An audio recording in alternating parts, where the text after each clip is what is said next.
Anant is an accomplished global marketing communication professional with over 25 years of experience. He has held leadership roles in leading multinational organizations. He is one of the founding members of the GMAC India team.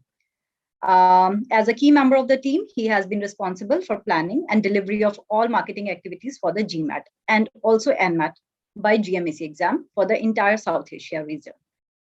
We also have Upashna with us. So Upashna is the manager, marketing South Asia, GMAC.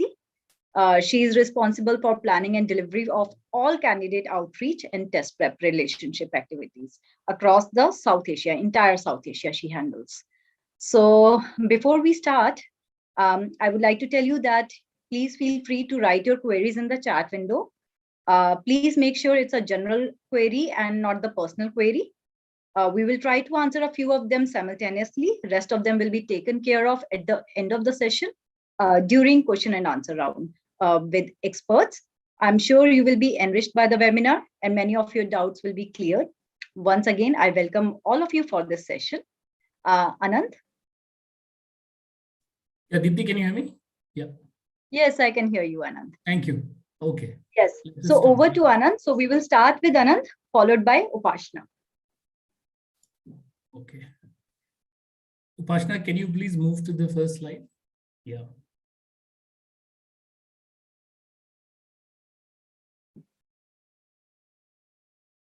Okay, so while Upashna kind of comes up with the first slide, good evening, everyone, and thank you so much for joining this GMAT session today.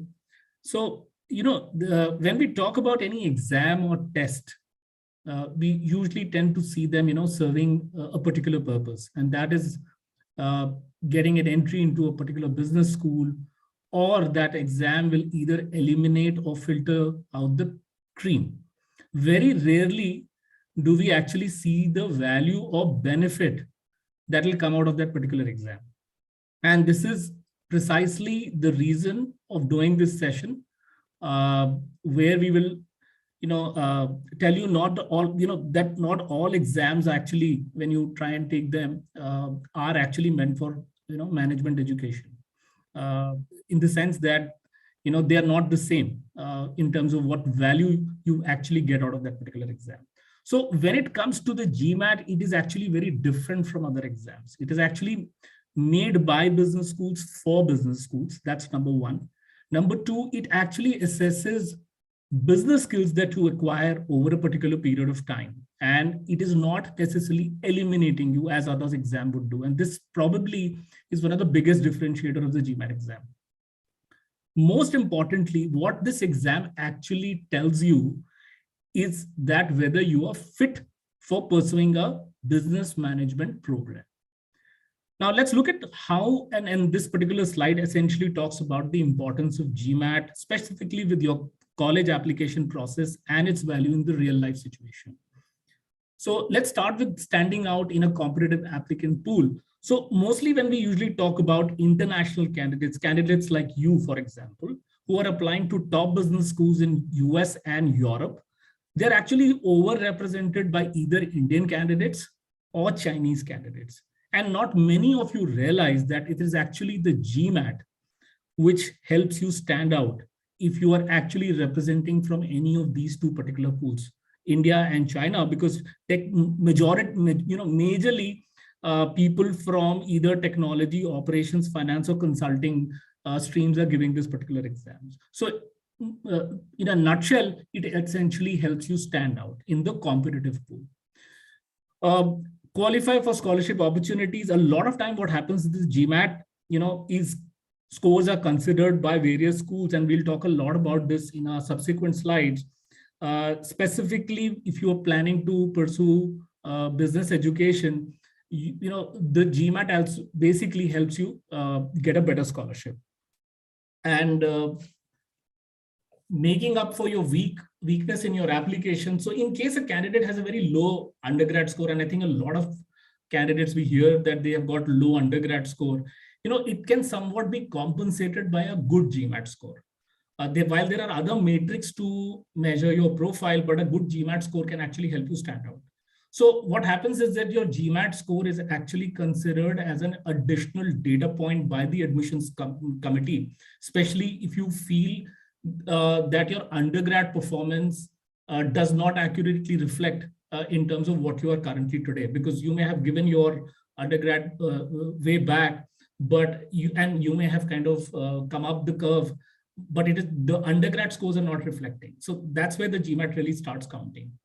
And for candidates specifically who do not have a very strong, let's say, academic background, a good GMAT score therefore becomes extremely important, because then you're also able to convince the university that you have the ability to meet the academic rigor of that particular program.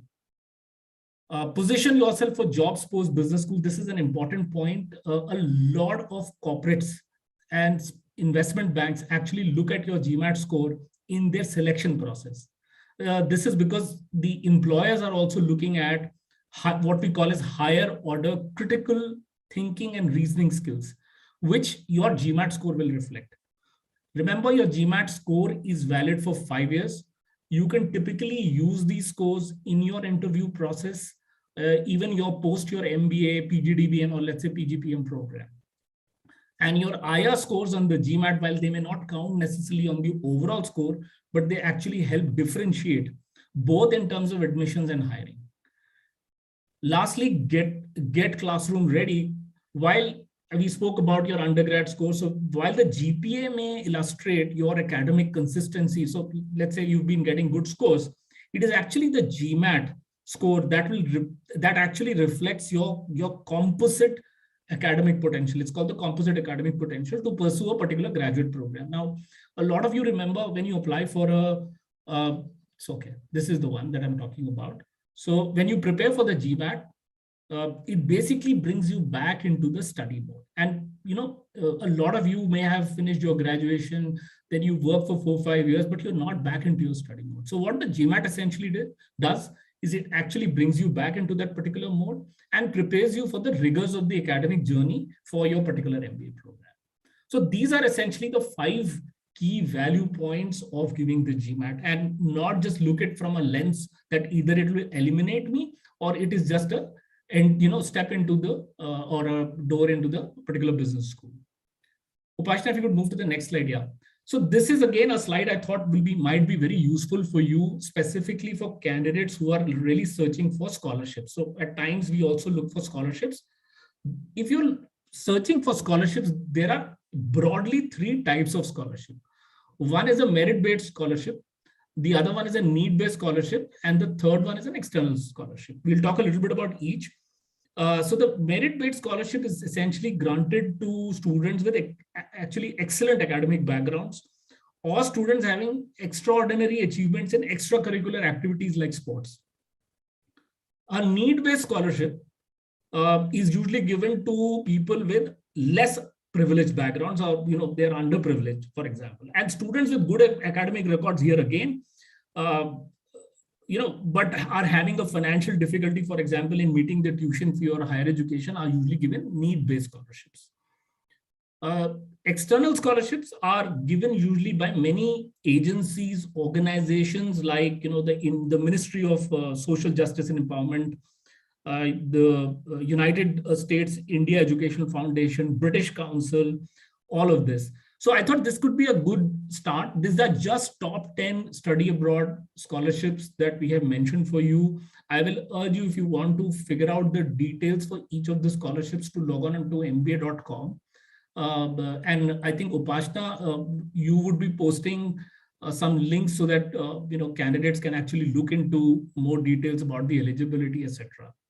So I thought this will be a good. Yes, that will be very thankful, Anant. Yes, that will be very thankful. Very. So so thanks, Deepti. So folks, my idea here is that understand the category of scholarship and types of scholarship, and you can find many of them here.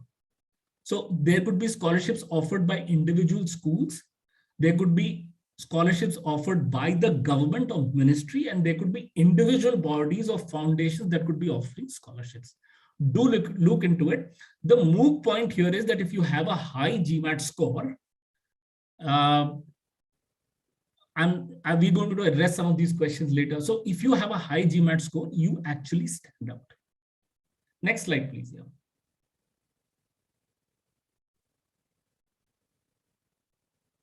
Okay, so now we will talk a little bit about a sneak preview on some of the, when you're again looking up at scholarships. So these are some of the GMAT exam-based scholarships in Europe. We said that a good GMAT score could stand out. This is a real snapshot of some of the scholarships that top schools in Europe are offering. You can actually see that you can get a full tuition waiver worth 14,000 euros. What you need to have is a good GPA or a GMAT score. And put together, if you have a good profile, you may be eligible for it. This is from Bocconi. Similarly, EDEC, HEC Paris, all of these have clearly mentioned on their website. I will urge each one of you to please go into each of these websites, because you will get updated information about that particular scholarship. Some of the institutions you'll also find giving you a range of GMAT scores and what your eligibility could be. Like the Jack Welch College of Business, Luxembourg, it clearly gives you a range and the percentage of scholarship that you might get. So this is just to give you an idea of when you look up for certain scholarships, this is how you should be looking up. And this is all, again, by the way, based on secondary research that we have done through the net. Next slide. Again, for all our women candidates, often, there is a struggle when they look at study abroad. They often struggle to figure out which destination, which school should I go. So I thought I'll just kind of put together for you some interesting facts. These are top 20 business schools, again, or rather top 20 business schools with best representation of women in their cohorts.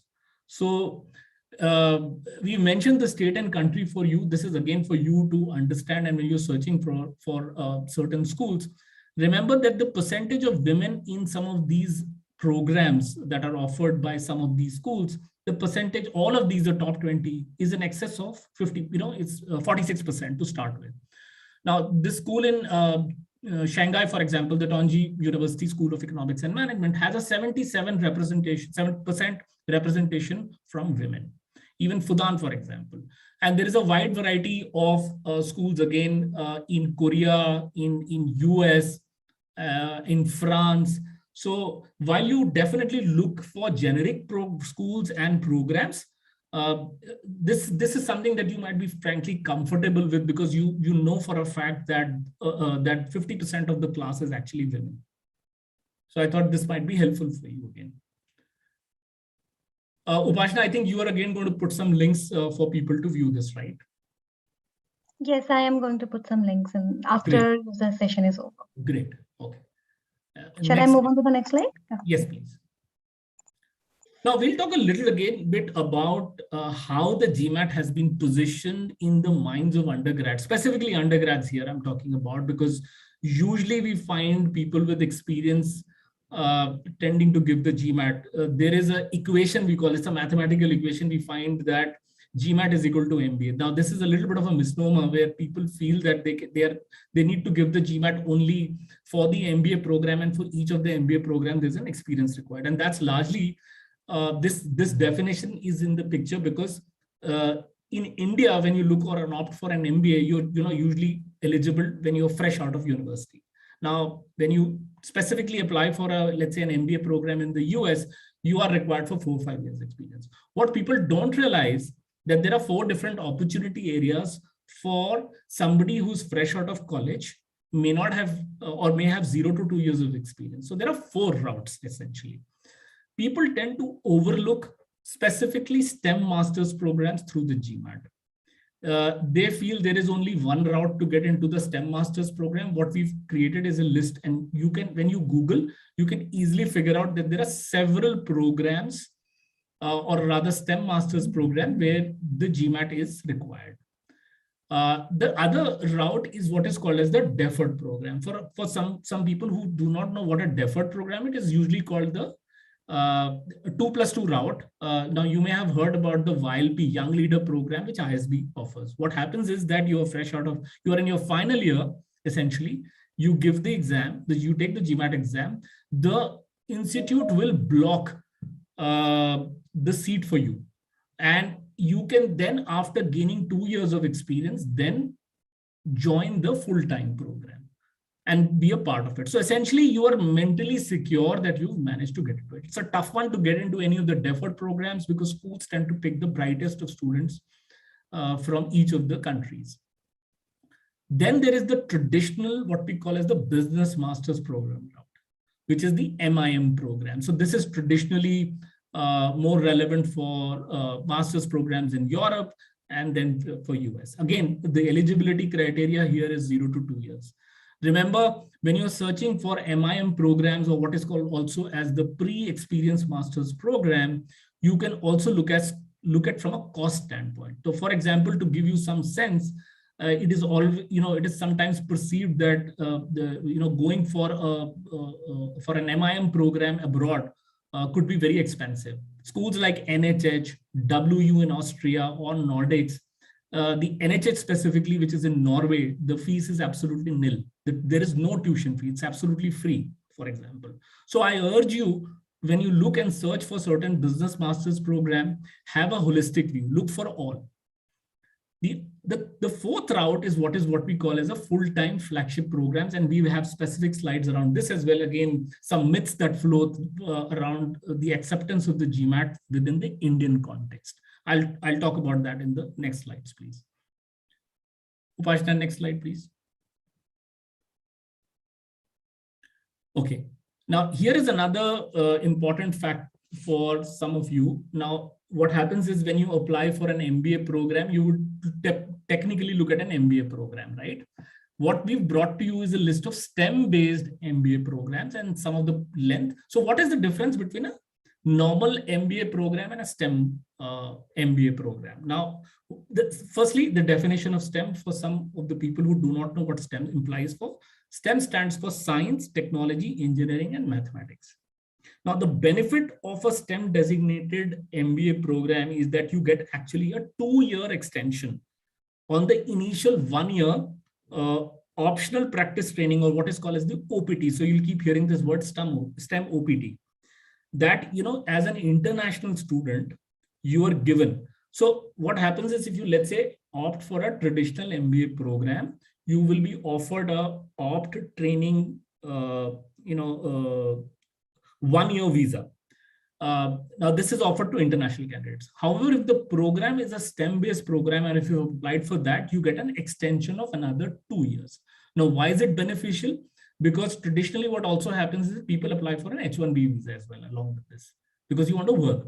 Now, as an employer, so let's say if I'm an American employer, I will be very, very keen on employing someone who has a STEM-based master program, because I will be there for 3 years.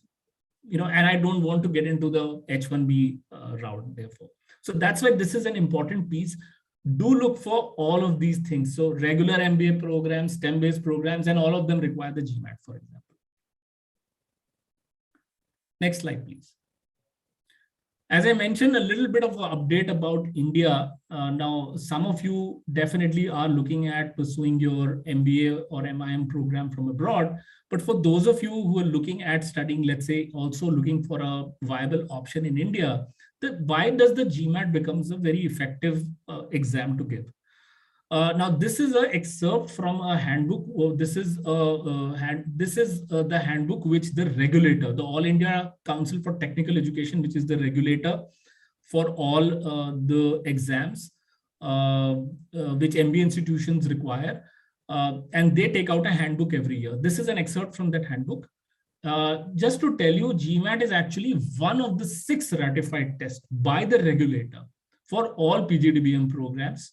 This is 2-year full-time program. So there is a myth, for example, and we'll move on to the next slide. And this is downloadable. So this is in the public domain. You can just download the AICTE handbook.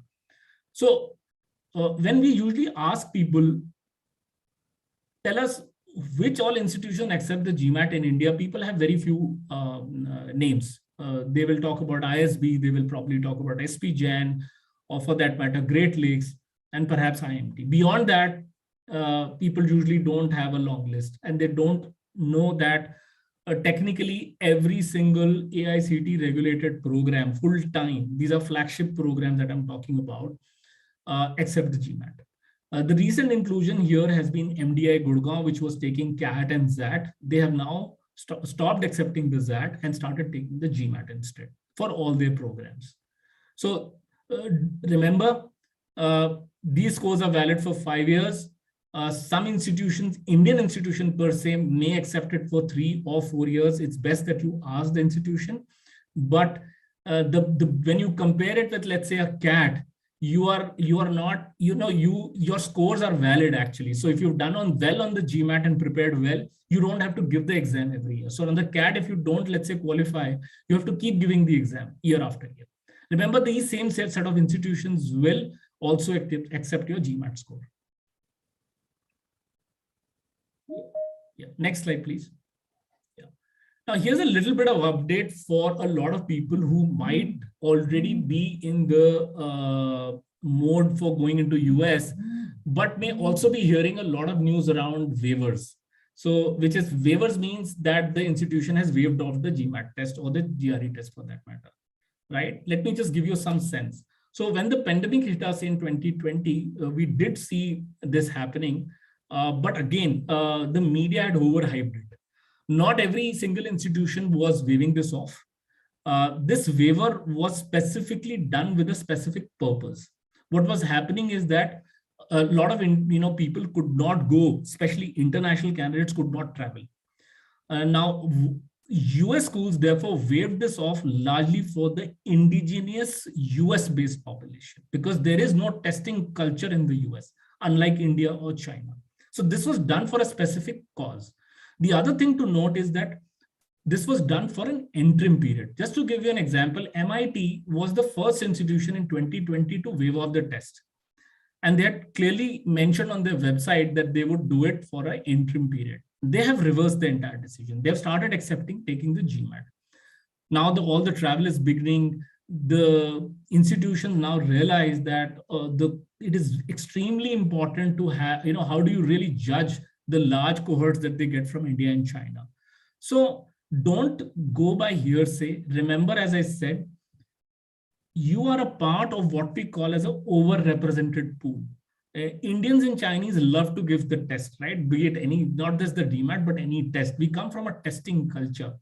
And the test is the one that will help you stand out because that adds, that subjectivity to the entire decision-making process. Because the GPA is different, the undergrad curriculum and the way things are, assessed for an indigenous candidate are extremely different for somebody who may have pursued undergraduation in India. So the GMAT score helps you stand out. The other important fact, I don't know, I have to be cognizant of the time as well. Remember, why is the waivers not happen in India? Just a question. I mean, the COVID hit us all, right? So why was a CAT not waived for the IIMs? Why was the ZAT not waived for, let's say, the XIM? Because when you have a problem of plenty, it is only an assessment that helps you figure out as to who may be really eligible for that. The US had a specific problem. They were not getting candidates. So this is an important point for you to consider and don't get overwhelmed by the fact that, there is a waiver and therefore I should go for a waiver. Okay, next slide. We'll now quickly run through the slides because I want to give Upashna ample time to talk about the GMAT. So here is a quick snapshot of what B schools in the UK are really looking at. Again, we get a lot of questions. I've got a low score. I've got a high score. By the way, there is no low and high score. Yes, definitely. Ivy League schools look at scores above 700, but don't get disheartened if you're even getting scores of 600 and above, because that's really an eligibility criteria. There are several good schools that may start considering you with even scores at 600 and above. Don't start immediately discounting the fact that you may not have. And by the way, GMAT is just one part of the entire application process, right? So I just want to give you a sense that this is on their website. These are extremely good business schools, and some of them are looking at scores above, 600 and above. The important point in UK is to note the graduate visa, which allows you to stay back in the UK. So UK is becoming a hot destination because you can stay in the UK for 2 years now, post your studies. Then we have B schools in France. Again, this is just to give you a snapshot. France also has some top high quality business schools, some of the best schools in the world, which includes the INSEAD, the HEC Paris, ESSEC, and EDHEC. The one thing to note is from an employment standpoint, if you're studying in France, with a guaranteed job and at a set salary, students can remain in France. So this is important that you understand what this guaranteed job means and what are the set salary standards. And if you don't have a job, you can actually stay for 1 year after completing your employment. In the UK, you can stay for 2 years. Next slide. Similarly, Germany, these are again top schools. Germany is a hot destination now, really looking up for Indian candidates. They're really going all out. A lot of the programs are not necessarily in German. They're actually offered in English language. The one challenging thing that you must understand for markets like France, Germany, and Spain specifically is the language. So what happens is the schools may not necessarily tell you all of this. You require advanced level language proficiency if you're going to land into a job which is a front-end job. So let's say you're into a project management role where you have to front-end with customers. That's where language proficiency is a must. You may land into a technical job where you're not meeting customers. There, the language may not be a defining factor, but I would sincerely urge that if you're looking for some of these markets, do go for some kind of an advanced language course as well. Last slide, please. Yeah. And this is again a compendium of schools across Europe, which is Switzerland, Spain, and you can make a note of this. So I thought I'll just kind of leave you with this information. I think this is my last slide, Upashna, on the schools and their GMAT scores. Yes. Yes, Anant. Yeah. Okay. Thank you so much for 1 second, Upashna. Thank you so much for the information, Anant. So this is definitely going to help the students decide the destinations and the factors they should keep in mind before actually applying for a course. So we really, really appreciate your time. Yes, over to you, Upashna. Thank you, Dipti. Thank you, Deepti. Hello, everyone. It's a pleasure being here. And as Anant has already pointed out, that a GMAT exam not only helps you to get through your dream B school, but there are a lot of other opportunity in terms of scholarship or getting into a master's program. The GMAT is an exam which is completely is an overall package, and it's a very inclusive exam. So it doesn't eliminate you from anywhere. So yes, with that note, today I'm going to talk about the structure of the GMAT exam. Basically, we are going to dive into the nuts and bolts of it. So topics that I'm going to cover are about the GMAT exam. So what is it? What are the things that you have to keep in mind? How do you register and manage your appointments? How do you check in and get started with the exam? How do you view your score and send your score to the B school of your choice? And a little bit about the preparation. So let me go to the next slide. So it's a very animated slide. So I'm going to talk about first I'm going to talk about the GMAT online exam and what are the similarities as well as the difference. Basically, when you talk about the GMAT online, it is absolutely same as the GMAT test center. The only thing that is different is the environment. So if you are a person who would like to go to a test center to give the exam with fellow students, then you can opt for a GMAT test center exam. However, if you would like to give the exam from the comfort of your home, and if you have the adequate infrastructure in your house, like a room where you can sit and give the exam peacefully, secondly, a good internet connection, and of course, a space where you are not disturbed by anybody, then definitely I would recommend that you can take up the GMAT online exam. But in terms of purpose, the exam content, the scoring methodology, the flexibility of choosing the section order, everything is as similar as the GMAT test center. So let me talk a little bit about the exam overview. The structure, as I told you, the content and the structure of the exam is absolutely same. You will have 4 sections: quant, verbal, IR, and AWA.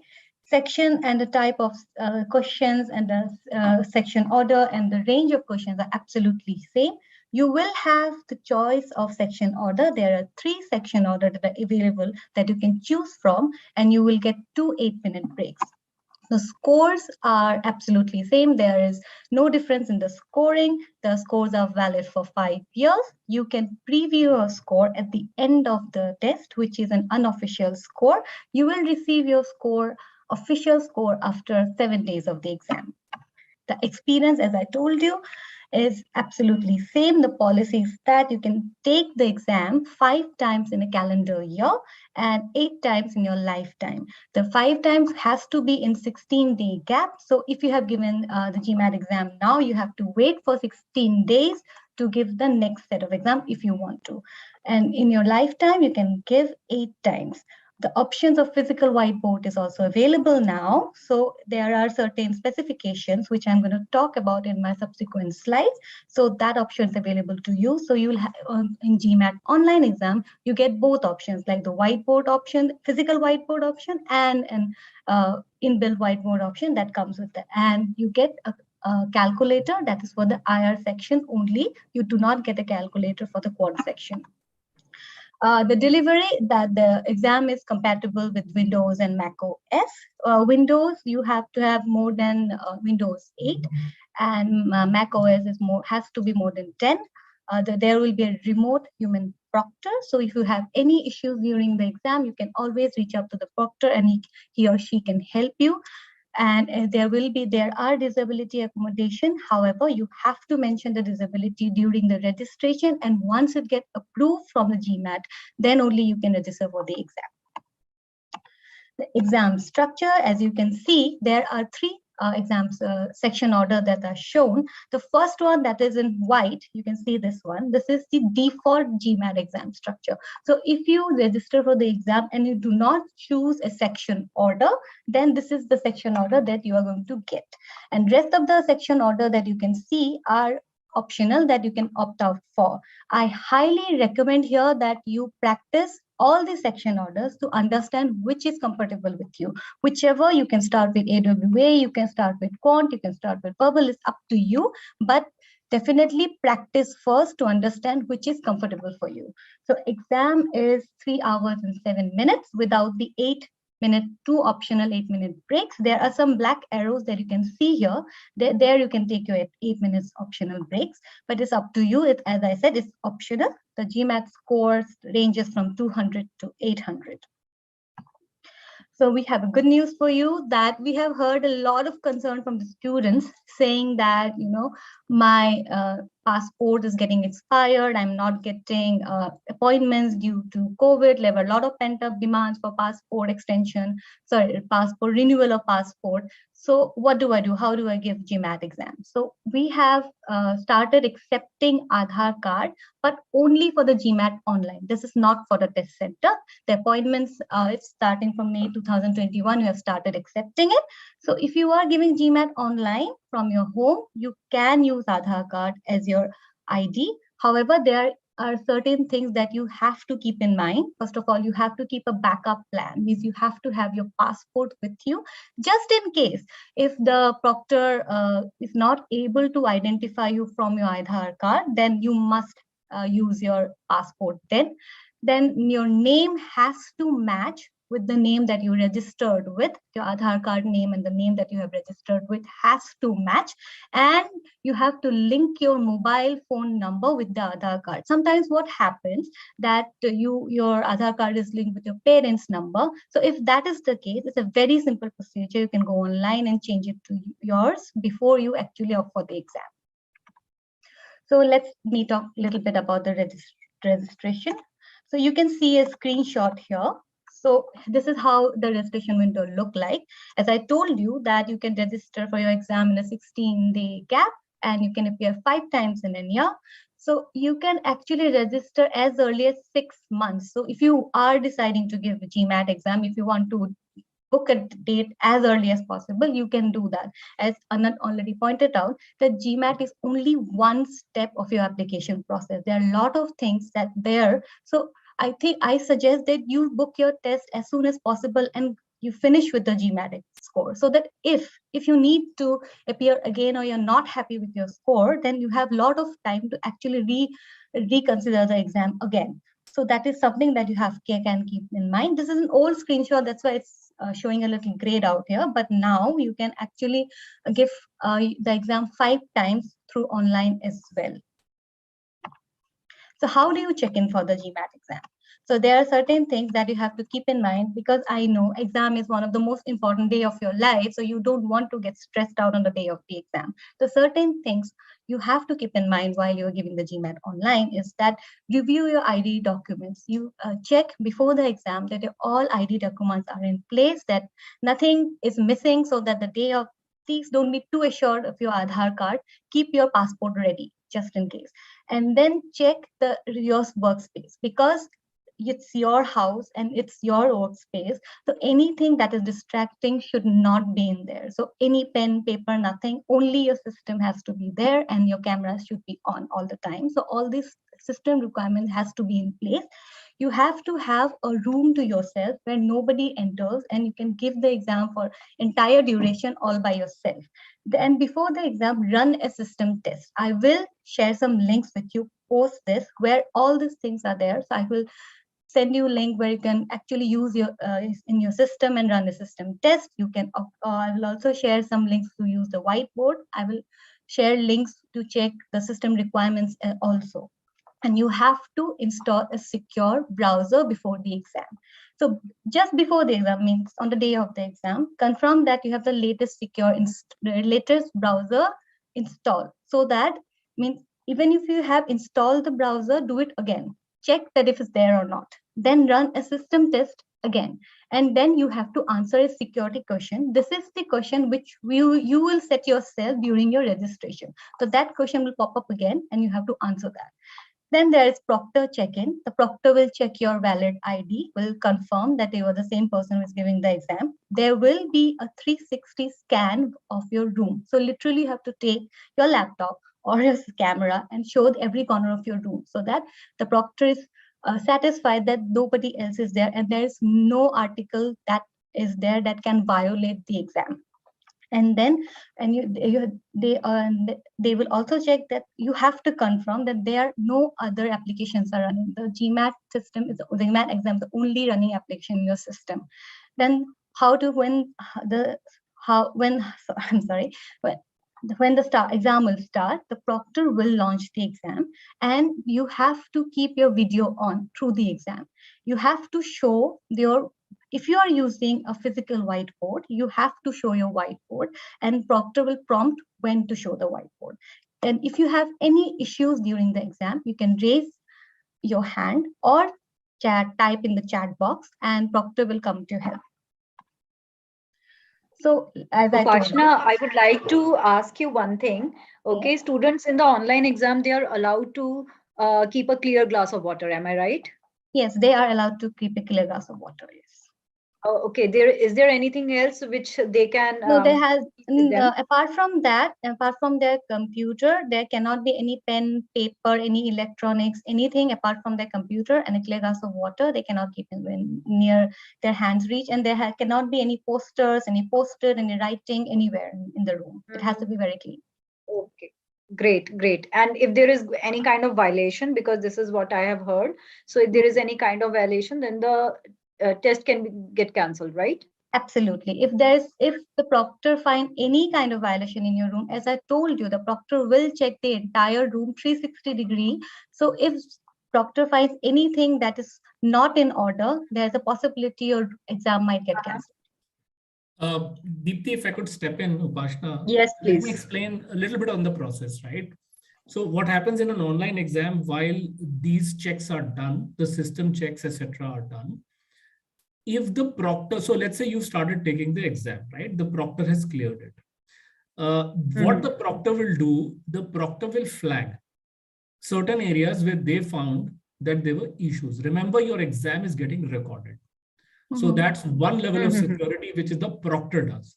The second level of security begins with the exam, and all flagged exams are then actually, there is the security team actually sees those video recordings of those exams. If they find that there are any issues in that exam and any malpractice has been used, then the scores are immediately cancelled, and the schools are also informed about it.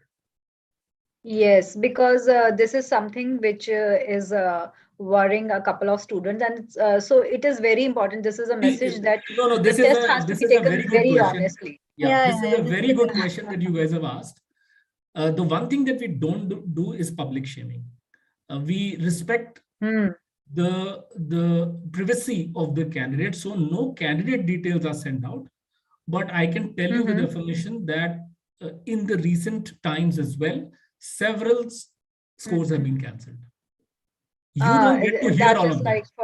So you don't get many to other hear all of online tests also. This is happening, and sometimes when the student starts his or her course in a particular B school, after 6 or 7 months also, if this is so we want to be fair absolutely to both the candidate as well as to the school, and no single candidate should get unfair advantage because they give the exam at the home. So the equal security measures are employed. I'll leave it to that, but I would just tell you that several scores have been cancelled in the recent times.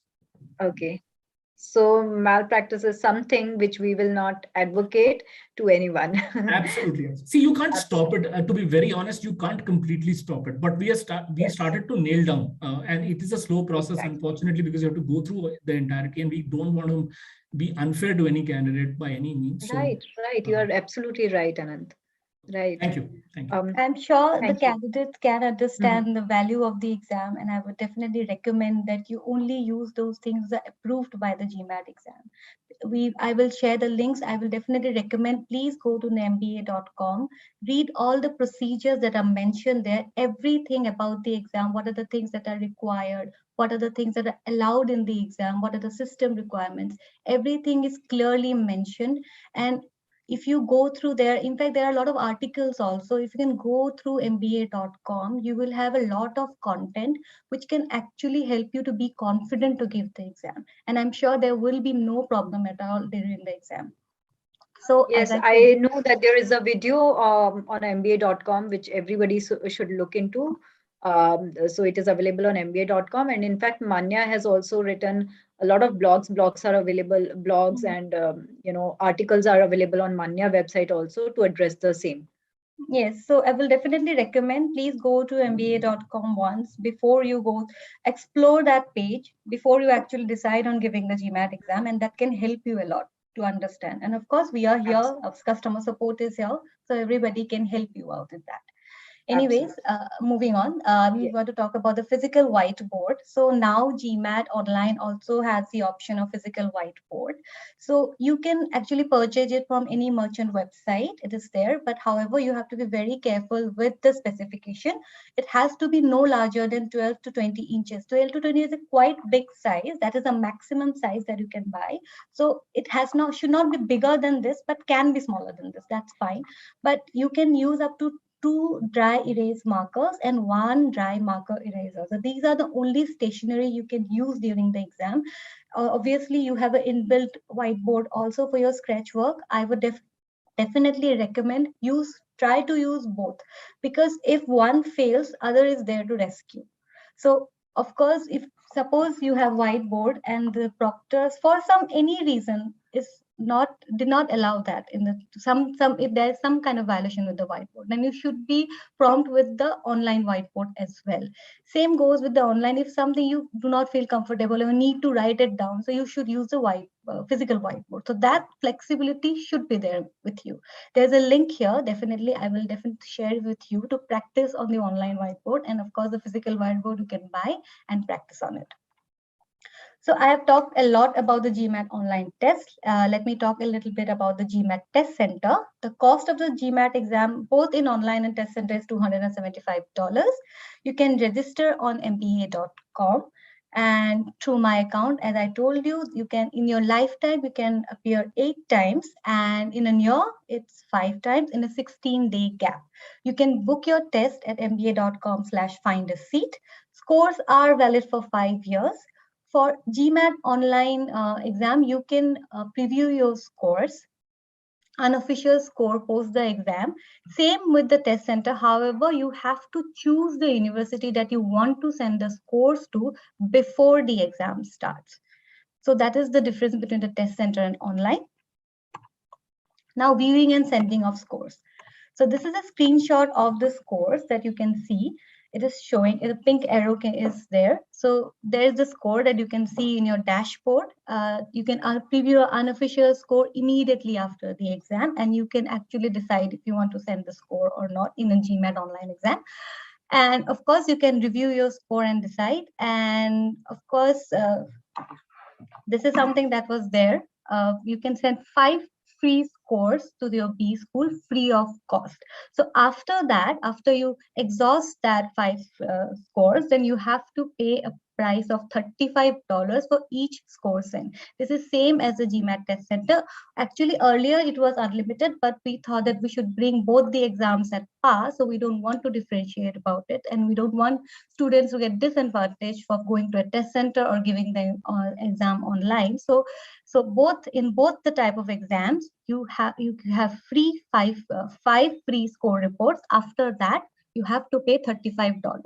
And you have for GMAT online exam, you will have 48 hours to decide where do you want to send. After that 48 hours window ends, then it will charge you $35. So you have to decide within that 48 hours which 5 universities or B school you want to send the scores to. So let me talk a little bit about how to prepare for the exam. So we have the GMAT official prep official guide 2022, which you can buy. I can share the link with you. And then we have official starter kit. So as I told you, please visit mba.com exam prep tab. There you can find an official starter kit, which has practice set 1 and 2 free of cost. I would highly recommend, before you even think about preparing, just try official practice set 1 and check where do you stand. That will actually give you a very clear idea what are your strong points and where do you need help. That way you can understand your plan, your preparation. You can understand how much time will it take for you to study. Then again, in that official starter kit, we have an 8-week planner, which is a very structured way to study for GMAT. That is also available for you. So you can go and explore that. Plus, we have a lot of podcasts available. These podcasts are from the product team itself. They are the senior directors who actually are interviewing about various aspects of GMAT. The first is, where do you see yourself in 8 weeks? That's the podcast about the 8-week preparation time that is required for GMAT. So you can hear that. In fact, I have heard a few, and I think these are very valuable. They can give you a very good insight about the GMAT exam and how to prepare for it. And of course, practicing every day is a key. We have done a research saying that it takes almost 100 hours spread across 3 months to prepare for GMAT. So if you can put yourself, sit in one place more than an hour every day dedicatedly, you will definitely score well in GMAT. And of course, as I told you, we have 8 weeks plan for ready for you. So within 3 months, 2 months, even within 1 month, it's up to you. It's very subjective, of course. The GMAT preparation is very subjective, and it depends on how much time it requires for you to study. However, if you begin and start practicing, everything will be clear for you. So let's do it. Yes. My suggestion is that we have very limited time. I think there is a request that we should leave some time for Q&A. Sure. So I will just quickly show the recap just in a minute, and then I can end my presentation. So content and structure is absolutely same. The length is 3 hours and 7 minutes. You can register for the exam in mba.com. As I told you, you can appear 5 times in a calendar year, that's 12 months, and 8 times in your lifetime. The scores is 200 to 800. The appointment in a test center is available 7 days only during the operating hours. However, in online, you can it's available round the clock with a 30 minutes gap. The exam experience is absolutely same. You have the choice of section orders. You have 2 8-minute optional break. And a test center, you will get a laminated book for exam work. However, for online, you get both a physical flexibility of a physical or a online whiteboard. The cost for the GMAT is $275. The score validity is for 5 years. You can actually access your unofficial score at the test center. You can actually have a printout of it, but you cannot use the score anywhere. So you can only preview the score. Even in online, you can only preview the score. You cannot take a screenshot of it. You cannot take a picture of it or show it to your university, because the B school will only accept the official score. You can preview, and I already told you this. There will be 5 free scorecard you can send to the B school. Post that, you have to pay $35 for each score sent. And that's it from my end. I think I'll open the floor for the Q&A. Deepti, you can take it from here. Yes, thank you so much, Upashna, for all the details. It is definitely going to help the students to make the decision. So we have few questions and answers. Few questions, let's answer them one by one. So Ishika Anand, she has, let me just start my video, 1 second. Yes. So Ishika has asked, what is the fee for this exam? Ishika, this has been answered. It's $275, whether it is an online exam or a test center exam. Then we have another question. What are the scholarships for sports students? And this is a very specific question and very difficult to answer because it depends on many factors, Vishakha. So we will connect you with the counselor who can answer this question better for you. So an expert will be able to help you. So we have this email ID, info@manyagroup.com, and there is a toll-free number also. So you can call at this number. And of course, we will try to arrange a callback for you. So yes, so Anant has answered a few questions already. So I'm just looking for the questions which we have not answered yet. Could you share the slides? So we will be uploading, this will be uploaded on YouTube. So you can look at the recording. This is for everyone. So you can look at the recording in case you have missed any part of it. And this is going to be there. We are not going to pull it out soon. Deepti, I had a question around, I saw a question in late that the CAT is better than the GMAT and all that stuff. I'm happy to address if somebody wants to understand that. Sure, Anant.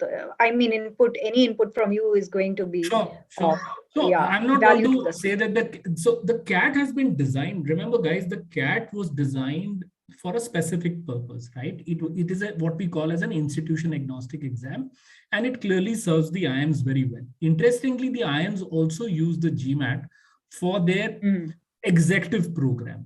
If you know, for A, B, C, it is the GMAT that's required.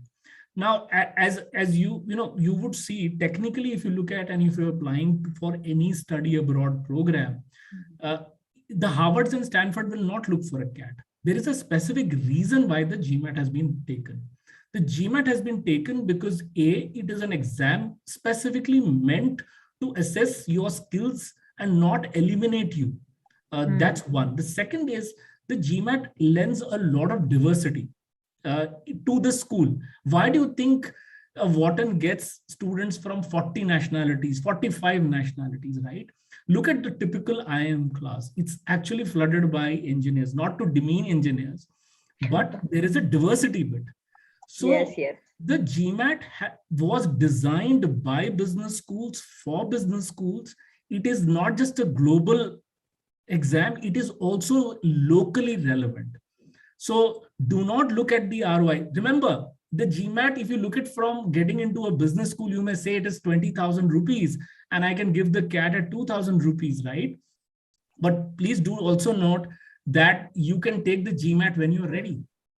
It does not happen once in a year, right?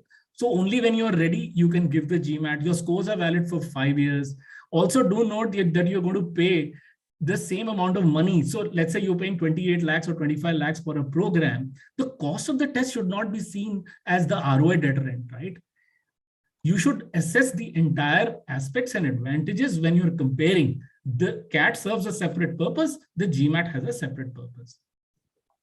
I agree with you.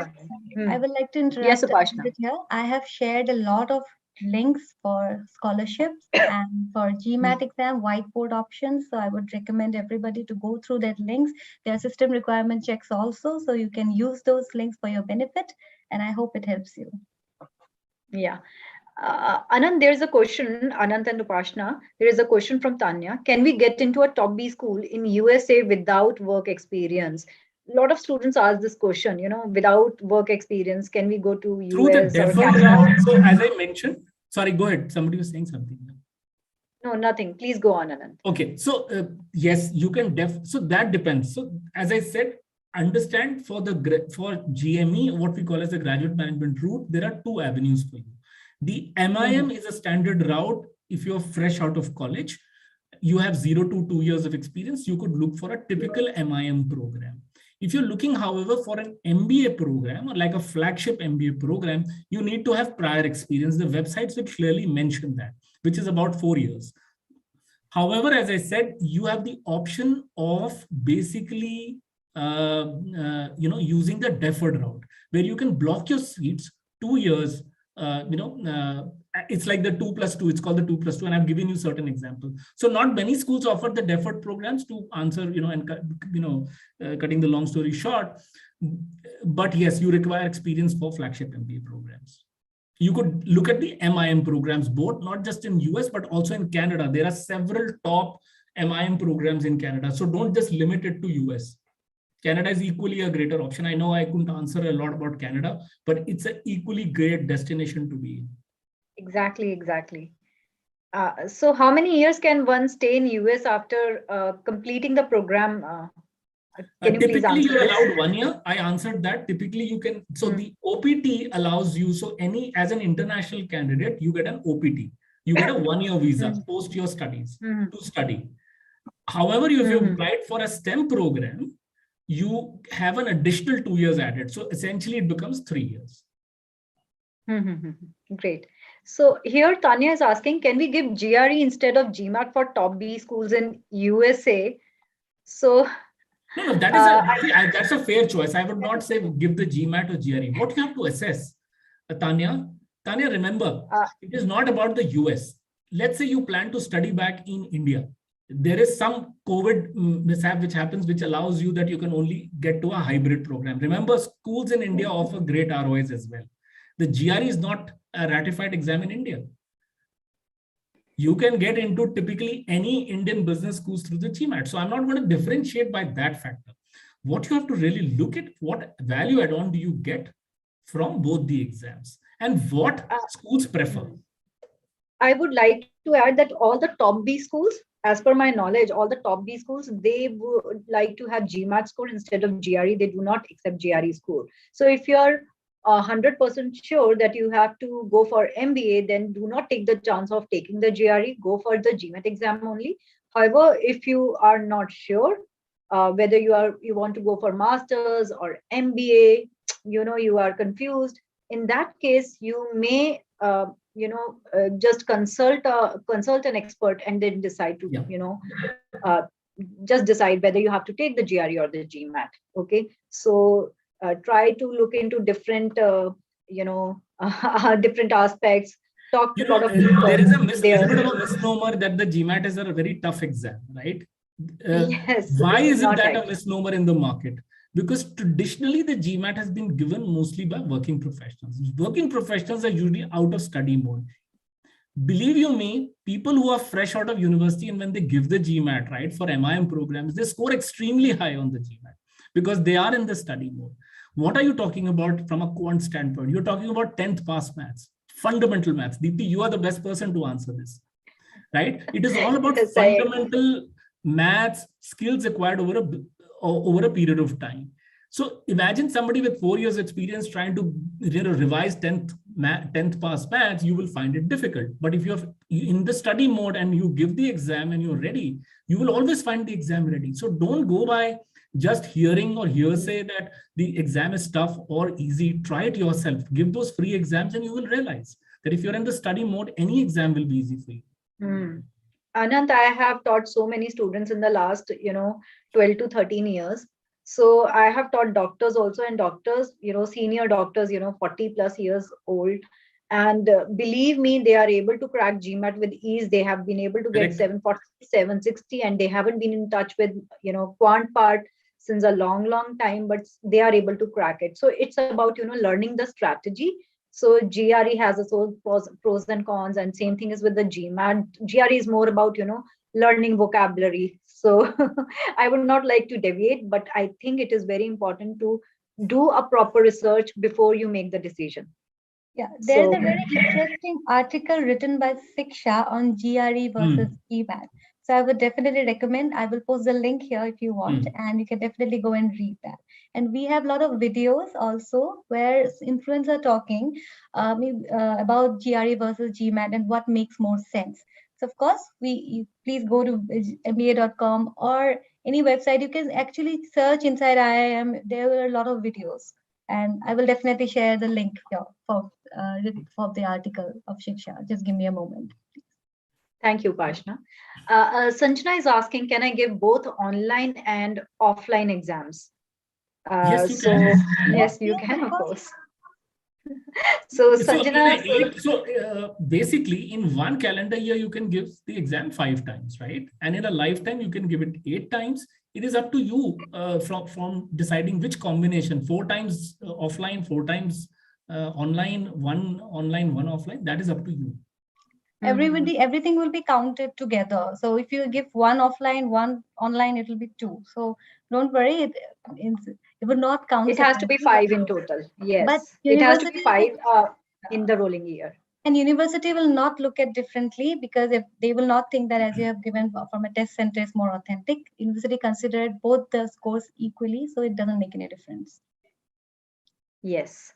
And then there is a question again from Sanjana. What if I want to write exam now and I want to apply it after 2-3 years? Can I do it? Of course, Sanjana, you can do it, as Upashna just informed, right? You can use it for 5 years. The validity is 5 years, right? So this is what most of the students do. They are in the study mode. They take the exam while they are studying or during their internship, and then they wait, for gaining the work experience, and then use the Gmat score to apply, right? Yeah. As Anand already pointed out, that you can use a Gmat score for getting a good job also, but many of the blue chip big companies sometimes ask for your Gmat score. So as it is valid for 5 years, you can give it 1 year, rest for a year, then study MBA for 2 years, then again go for an exam, for an interview. Your Gmat score will still be valid. So I see several people asking this question around the ROI of an MIM versus an MBA, right? I can address a little bit on that as well for you. Guys, the MIM specific, what is an MIM? MIM is actually a specialization that you do, right? It can never be compared from an ROI standpoint for a MBA. So just to give you a sense, the MIM, and it all depends on which institution are you doing it for, right? So some of this is subjective, but just to give you a broad level understanding, the MIM offers you an entry point. It's an entry point. It gives you a decent amount of ROI, specifically from a cost standpoint in pursuing the program. So at a very high level, if you, let's say, get an average salary of $50,000 in an MIM program, if you do it from an Ivy League institution in let's say an MBA program, you will get a salary starting point of $110,000 to $120,000. Just to answer back that question, they are not comparable. This is not comparable, and this I saw that one of the students even answered this, that it's not comparable. It is. Yes. Deepti, So there is a question. We are running over time too, so. Sure, Anand, and thank you so much for your time. We have only a couple of questions, and I'm sure Upashna will help us out answering those questions. Thank you so much. Folks, and thank you to the entire Mania team for inviting me to this session. Thank you so much. Thank you always, Anand. Thank you so much.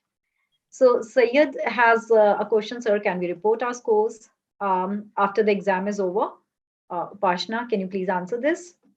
Yes, of course. There are two ways. So as I told you, in GMAT online exam, you get a 48 hours window to decide which of the universities you want to send your scores to. So once you give the exam, see the unofficial score immediately after the exam, you can make up your mind that what are the universities you want to send the scores to. You can select that within that 48 hours, and then the score sending will be free of cost. But if you cannot decide within the time and you want to send to a sixth university maybe, then you can pay $35 and you can send it to the university. In the test center, as I told you, you have to select those B school before the test. So what happens once you give the exam and you see a preview or unofficial score, if you get 2 minutes to accept those scores. If you accept that score within 2 minutes, then the scores will go to the B school. But suppose you accepted those scores, you came back home and you're not decided, you felt like, oh, your scores are not good enough, then you have and you have time around 48 hours again to cancel those scores because it doesn't go immediately to the school. But if you cancel the score later, then you have to pay a fee. There's a structured fee. I can share the link with you if you want. Then there's a structured fee that you have to pay, but there is option for that as well. But of course, if you want to send the score, you can definitely do that. If you want to hold on to the score, then you can do that as well. Great. Let's take last question, Upashna, and then we will just sign off, right? And we can address rest of the queries over the email. So there is a question from Kavin, sir, for applying, so Anant is not here. So for applying college abroad, do we need both GMAT and IELTS, or GMAT itself is enough? So I would like to answer this. GMAT is a totally different exam. So B school uses this use the score to understand, where you stand, can you use data and all those things, which is not available on the IELTS exam. So IELTS exam is actually for checking your language skills, right? So these are two different tests. So along with GMAT, you will have to take IELTS or TOEFL. That is mandatory. So GMAT itself will not be enough, right? What all sources? Okay, so Upashna, there are a few more queries. I think we should sign off and we will answer rest of the queries through email, right? So thank you so much, Upashna, for your valuable time. We really appreciate it. Happy to be here, Deepti. It's always a pleasure to talk to you. Same here. Thank you so much. And to everyone else, thank you for attending the session. And this is our email ID, info@maniagroup.com. The number is available, so please note it down and feel free to call us if you have any queries. Thank you so much for your attendance. All the best. Bye-bye. Bye, everyone. Thank you so much. Thank you, Deepti.